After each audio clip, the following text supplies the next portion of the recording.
अपने खास पलों को और भी खास बनाए श्री राजेश्वरी ज्वेलरी के साथ, जहां आपको हर त्योहार और हर ओकेजन्स के लिए मिलेगी खूबसूरत ज्वेलरीज। तो आइए और सोने की चमक से अपने पलों को सजाइए।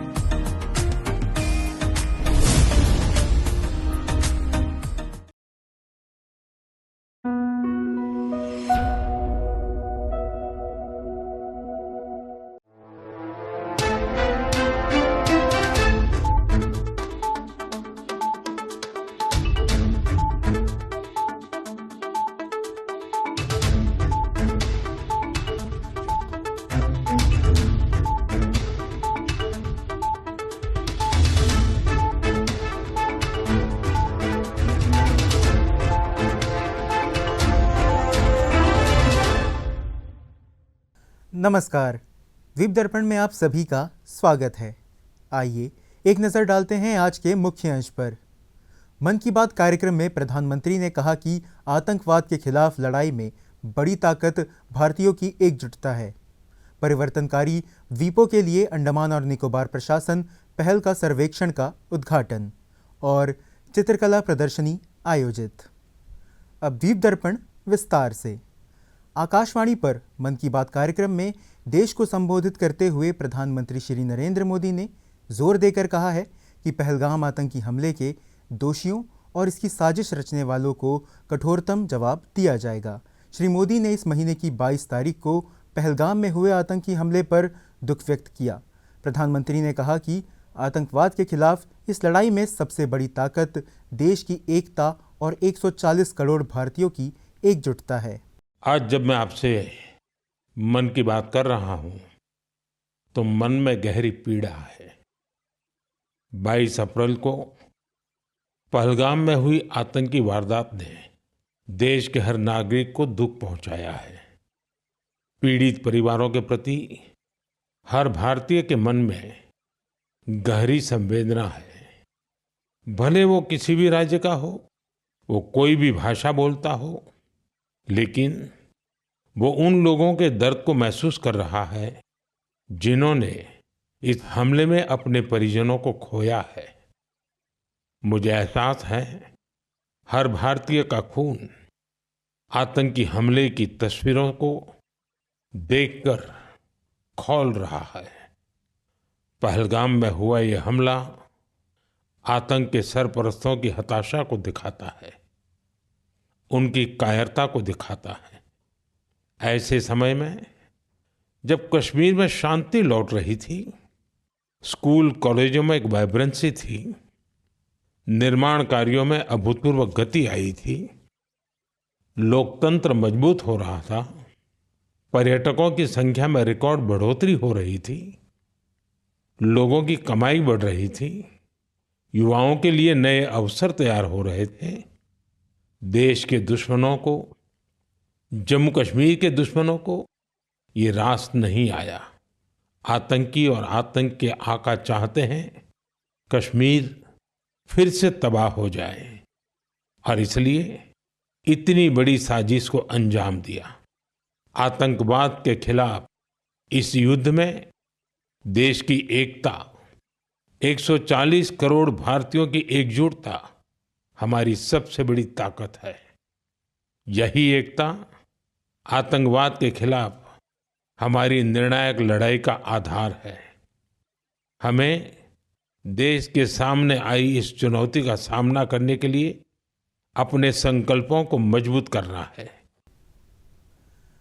परिवर्तनकारी द्वीपों के लिए अंडमान और निकोबार प्रशासन पहल का सर्वेक्षण का उद्घाटन समारोह आज श्री विजयपुरम के डिब्रेट के सभागार में आयोजित किया गया। इस मौके पर द्वीपों के माननीय उपराज्यपाल एडमिरल डी.के. जोशी मुख्य अतिथि थे। समारोह में प्रशासन के मुख्य सचिव डॉक्टर चंद्रभूषण कुमार, पुलिस महानिदेशक हरगोबिंदर सिंह धालीवाल, पर्यटन उद्योग से जुड़े हितधारकों मोहम्मद एच. जाडवेट, गिरीश अरोड़ा तथा प्रशासन के वरिष्ठ अधिकारीगण मौजूद रहे। इस बीच कार्यक्रम में मौजूद प्रशासन के वरिष्ठ अधिकारियों एवं पर्यटन उद्योग से जुड़े हितधारकों ने अपने अपने विचारों को उपस्थिति के साथ साझा किया। Now, why Andaman Nicobar? We have everything here which all the other islands in the Southeast Asia provides. A strategic location very close to all the tourism hubs of Southeast Asia, a natural deep water harbour, growing air connectivity with a beautiful airport now. There is a huge tourism potential and attraction which has been elaborated by the earlier speakers, and we are more or less infrastructure ready for at least some callings. Shri Vijayapuram, Swaraj Deep and Shahid Deep. Probably the best and the only circuit of these islands. These emerged organically from popular tourist behavior. One of the main reasons was the backpacker movement among these areas, which was strongly backed by the Andaman and Nicobar administration by introducing a capital subsidy scheme for hotels, especially in the rural areas. Concessional tariff for diversion of land, industrial status for tourism, and industrial power tariff to the hotels.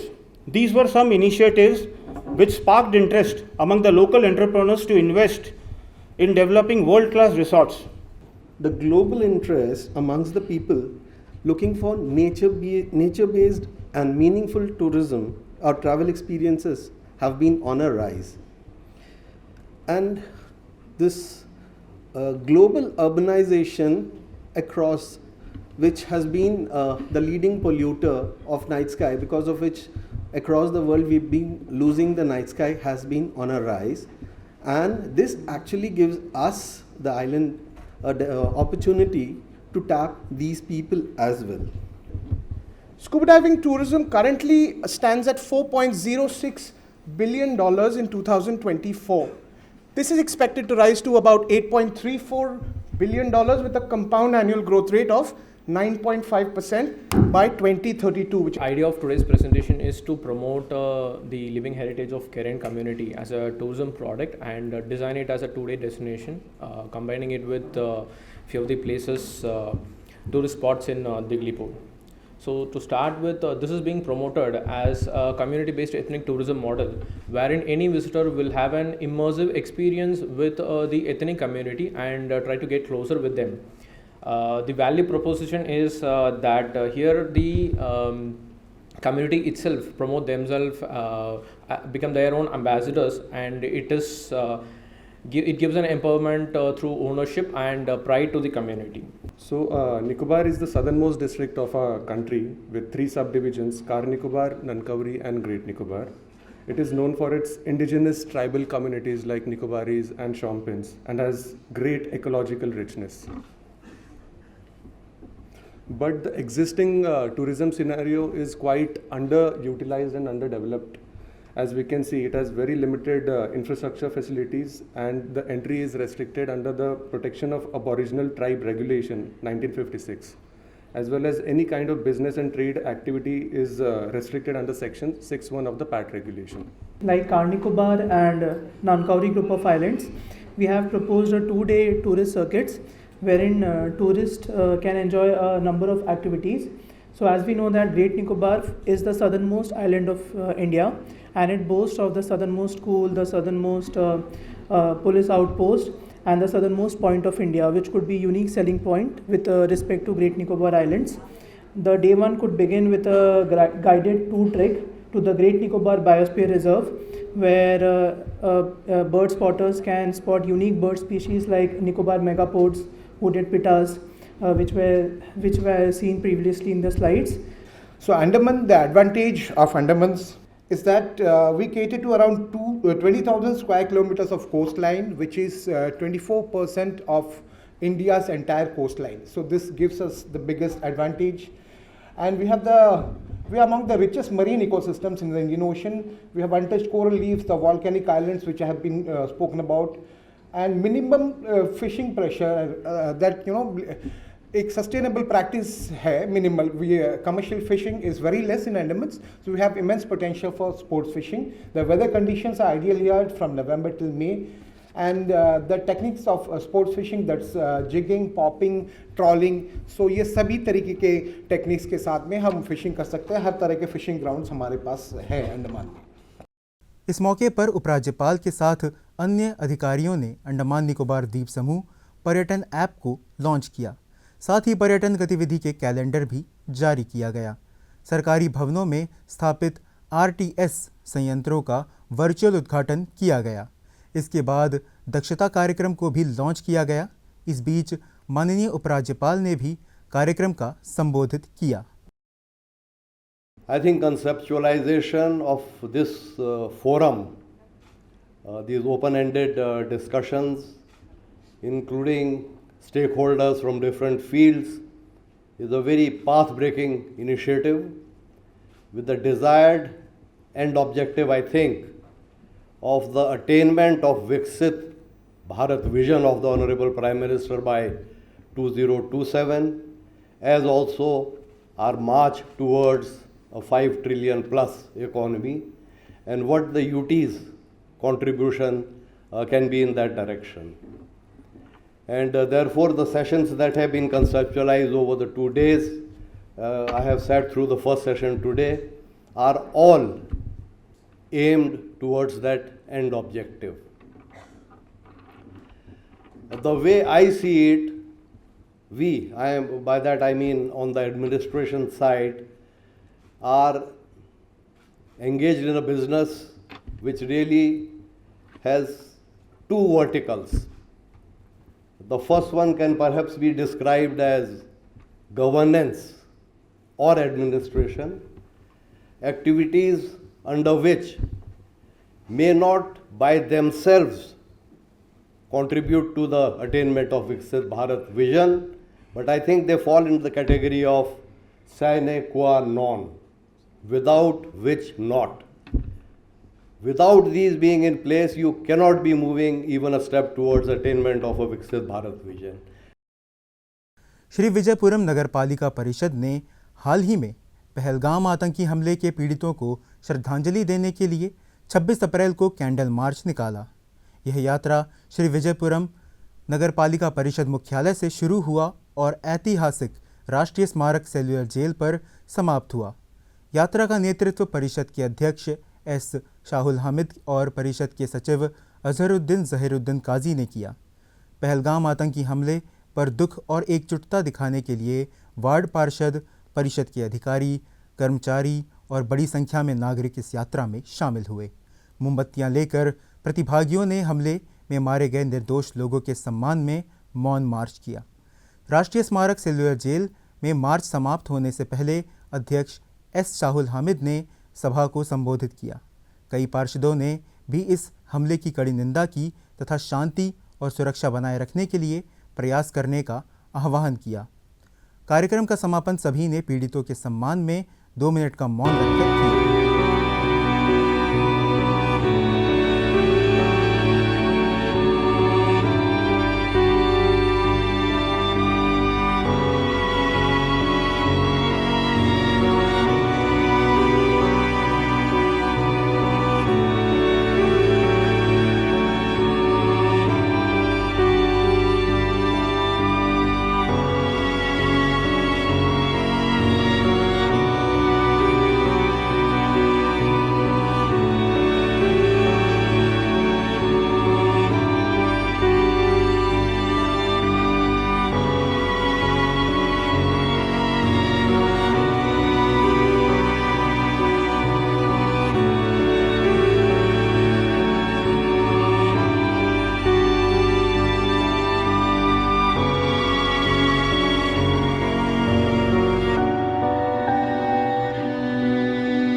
आप सब जानते हैं आज हम जो पहलगाम में जो आतंकी हादसा जो हुआ है उसको अपोज करने के लिए आज हम श्री विजयपुरम म्यूनसिपल काउंसिल की ओर से हम सारे जो हमारे श्री विजयपुरम म्यूनसिपल काउंसिल के सारे जो स्टाफ्स हैं हम सब आज एक साइलेंटली एक कैंडल मार्च यहाँ पर हम लोग किया है।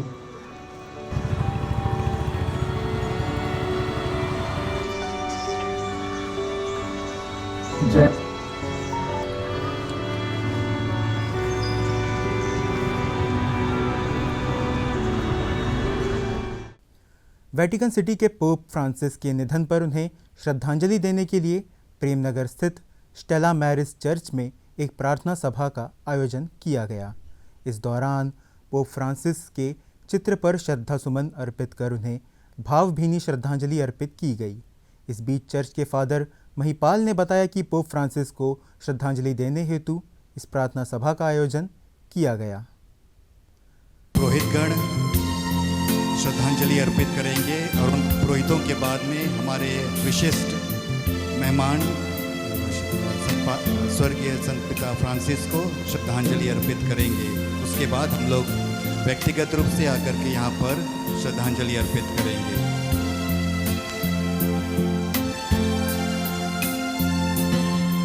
लोग सिंगल लाइन में आकर के श्रद्धांजलि अर्पित करेंगे, भीड़ नहीं करेंगे।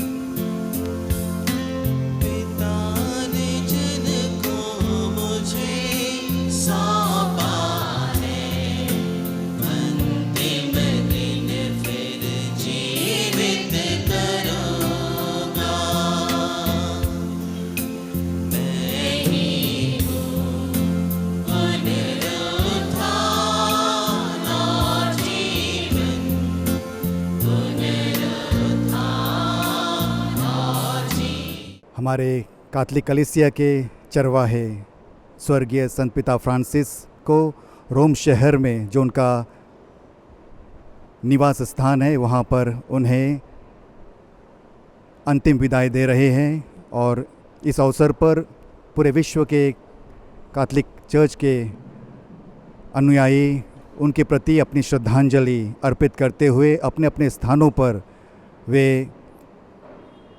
उन्हें उनके नाम पर प्रार्थना सभा आयोजित किए हैं। हम लोग भी यहाँ पर पोर्ट ब्लेयर धर्म प्रांत में हमारे चर्च के मुख्य पल्ली पर संत पिता फ्रांसिस के नाम पर उनकी आत्मा की अनंत शांति के लिए मिस्सा बलिदान अर्पित किए और उन्हें हम लोग पुष्पांजलि अर्पित किए हैं। और इस शोक की यात्रा में हम लोग हमारे धर्म प्रांत के हमारे पोर्ट ब्लेयर के आसपास के अन्य धर्म के धर्मावलंबियों एवं अन्य चर्च के पदाधिकारियों को भी आमंत्रित किए और वे भी हमारे स्वर्गीय संत पिता फ्रांसिस को अपनी श्रद्धांजलि अर्पित करने के लिए यहाँ पर आए हुए हैं। हम लोग भावभीनी श्रद्धांजलि हमारे स्वर्गीय पिता संत फ्रांसिस को अर्पित किए। ईश्वर उनकी आत्मा को अनंत शांति प्रदान करे। आइए अब लेते हैं एक छोटा सा अंतराल।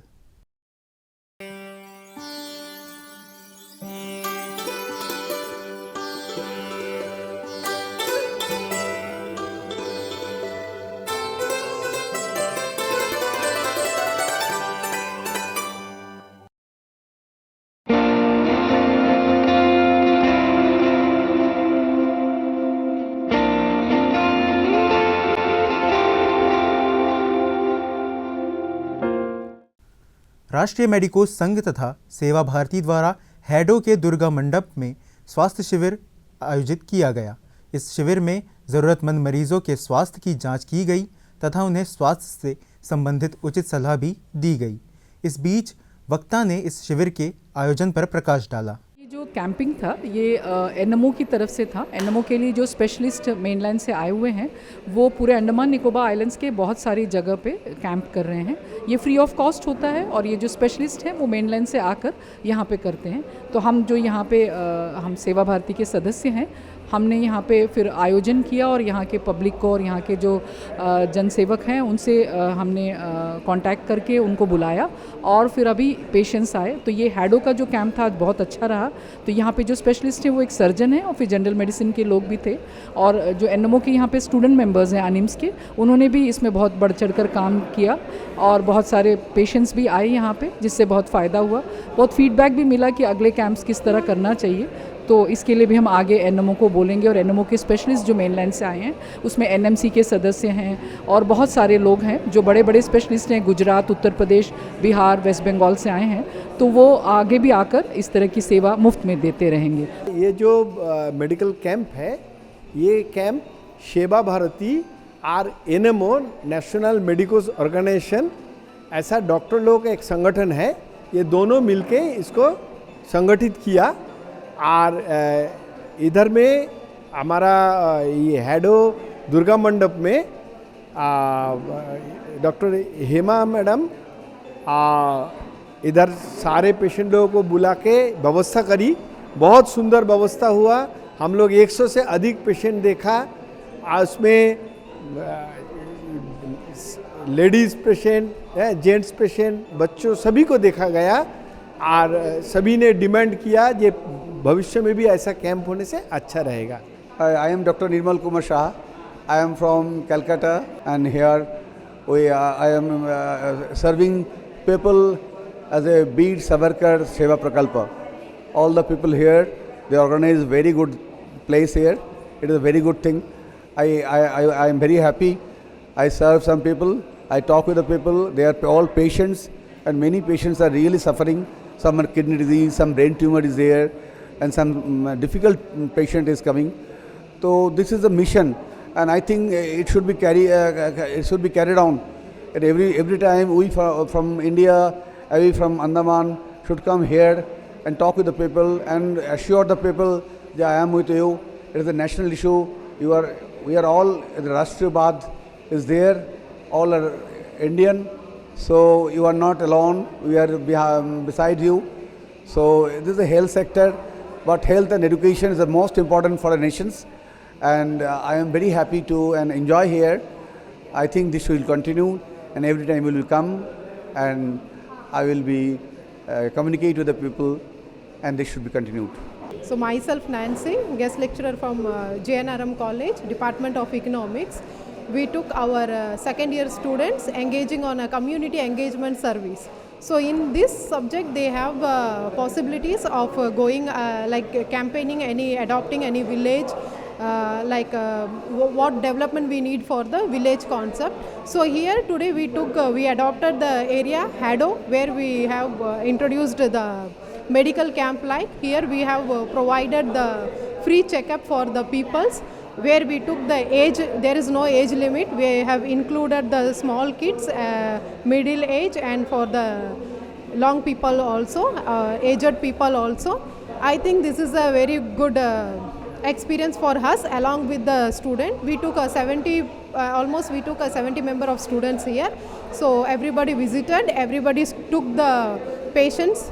Actually before a day we have took interview, we have a sample survey to door step, where the students have get the information of the peoples, from where, for what disease they are causing, their age, their name, the place all they took. Today we have informed them, like here we have organized a medical camp for them.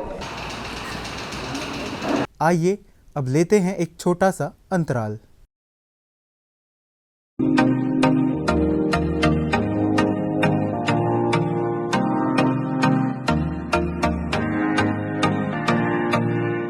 अपने खास पलों को और भी खास बनाए Shri Rajeshwari jewellery के साथ, जहां आपको हर त्योहार और हर ओकेजन्स के लिए मिलेगी खूबसूरत ज्वेलरीज। तो आइए और सोने की चमक से अपने पलों को सजाइए।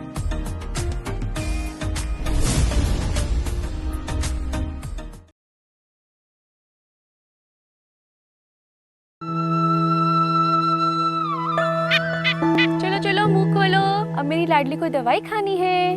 मीठी मीठी गोली, अब मेरी लाडली सुरक्षित है। मैं अपनी बेटी को केवल होम्योपैथिक दवाई देती हूँ क्योंकि ये असरदार किफायती और सुरक्षित है।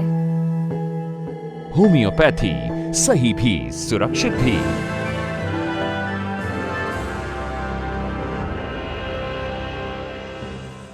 केरल के अल्लापुल्ला में 26 से 29 अप्रैल तक इंडोर राष्ट्रीय रोइंग प्रतियोगिता का आयोजन किया जा रहा है। 26 अप्रैल को आयोजित 2000 मीटर व्यक्तिगत महिला वर्ग में द्वीप समूह की अमृता मिंज ने स्वर्ण पदक हासिल किया।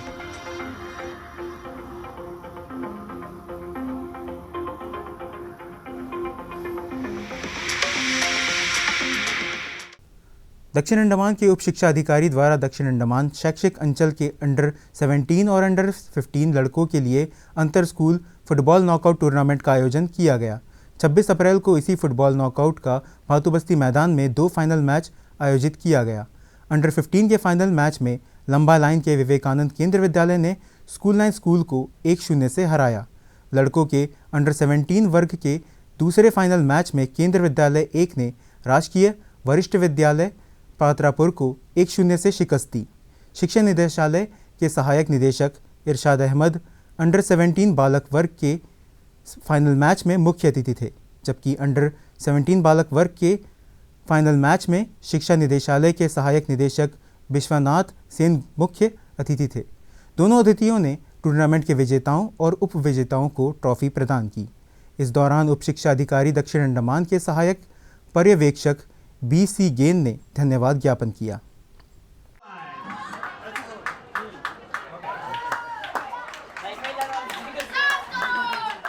युवाओं और व्यापक समुदाय के बीच शतरंज को बढ़ावा देने की दिशा में एक महत्वपूर्ण कदम उठाते हुए श्री विजयपुरम में राजकीय बालिका वरिष्ठ माध्यमिक विद्यालय के पास मोबाइल लाइब्रेरी के साथ एक शतरंज कॉर्नर का उद्घाटन किया गया।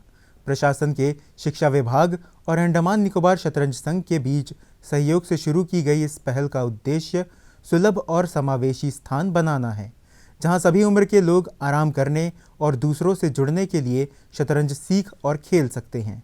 शतरंज कॉर्नर का उद्देश्य सामुदायिक जुड़ाव को बढ़ावा देना, सीखने और मनोरंजन की संस्कृति को बढ़ावा देना और शतरंज जैसे मानसिक खेलों को रोज़मर्रा की सार्वजनिक जीवन में एकीकृत करना है। शिक्षा निदेशक विक्रम सिंह इस अवसर पर मुख्य अतिथि थे और औपचारिक रूप से शतरंज की बिसात पर पहला कदम रखा, जो द्वीप समूह में अपनी तरह का पहला शतरंज कॉर्नर है। इस कार्यक्रम में शतरंज के शौकीनों, बच्चों, अभिभावकों और आम जनता ने उत्साहपूर्वक भाग लिया। इस अवसर पर बोलते हुए शिक्षा निदेशक ने युवा मस्तिष्क में आलोचनात्मक सोच और निर्णय लेने के कौशल को विकसित करने में शतरंज जैसे मानसिक खेलों के महत्व पर प्रकाश डाला। उन्होंने यह भी घोषणा की कि निकट भविष्य में द्वीपों में ऐसे और अधिक शतरंज कॉर्नर स्थापित किए जाएंगे। शतरंज कॉर्नर राजकीय बालिका वरिष्ठ माध्यमिक विद्यालय के प्रवेश द्वार के पास मोबाइल लाइब्रेरी के साथ शाम 4 बजे से रात 7 बजे तक खुला रहेगा। अंतर्द्वीपीय जलयान यात्रा संबंधी सूचना। MV हडबे, स्वराज द्वीप और लॉन्ग आइलैंड होते हुए रंगत की यात्रा पर कल सवेरे 6 बजे श्री विजयपुरम से प्रस्थान करेगा और इसकी वापसी उन्हीं रास्तों से होते हुए कल दिन में 12 बजे श्री विजयपुरम के लिए होगी। MV रंगत शहीद द्वीप की यात्रा पर कल सवेरे 6:30 बजे श्री विजयपुरम से प्रस्थान करेगा और इसकी वापसी कल ही सवेरे 8:45 पर शहीद द्वीप से श्री विजयपुरम के लिए होगी। MV नॉर्थ पैसेज स्वराज द्वीप की यात्रा पर कल सवेरे 6:30 बजे श्री विजयपुरम से प्रस्थान करेगा और इसकी वापसी कल ही सवेरे 9 बजे स्वराज द्वीप से श्री विजयपुरम के लिए होगी। MV रानी लक्ष्मी शहीद द्वीप की यात्रा पर कल दिन में 11 बजे श्री विजयपुरम से प्रस्थान करेगा और इसकी वापसी कल ही दोपहर 2:30 बजे शहीद द्वीप होते हुए स्वराज द्वीप से श्री विजयपुरम के लिए होगी। MV बम्बुका स्वराज द्वीप की यात्रा पर कल दिन में 11:30 बजे श्री विजयपुरम से प्रस्थान करेगा और इसकी वापसी कल ही शाम 3:30 बजे स्वराज द्वीप से शहीद द्वीप होते हुए श्री विजयपुरम के लिए होगी। MV रंगत शहीद द्वीप होते हुए स्वराज द्वीप की यात्रा पर कल दोपहर बाद 2:30 बजे श्री विजयपुरम से प्रस्थान करेगा और इसकी वापसी अगले दिन सवेरे 5:30 बजे स्वराज द्वीप से शहीद द्वीप होते हुए श्री विजयपुरम के लिए होगी। सभी जलयानों के यात्रा कार्यक्रम मौसम की स्थिति पर निर्भर होंगे। अंत में मुख्य अंश एक बार फिर। मन की बात कार्यक्रम में प्रधानमंत्री ने कहा कि आतंकवाद के खिलाफ लड़ाई में बड़ी ताकत भारतीयों की एकजुटता है। परिवर्तनकारी द्वीपों के लिए अंडमान और निकोबार प्रशासन पहल का सर्वेक्षण का उद्घाटन और चित्रकला प्रदर्शनी आयोजित। इसी के साथ ही आज का यह द्वीप दर्पण कार्यक्रम यहीं पर समाप्त होता है। नमस्कार।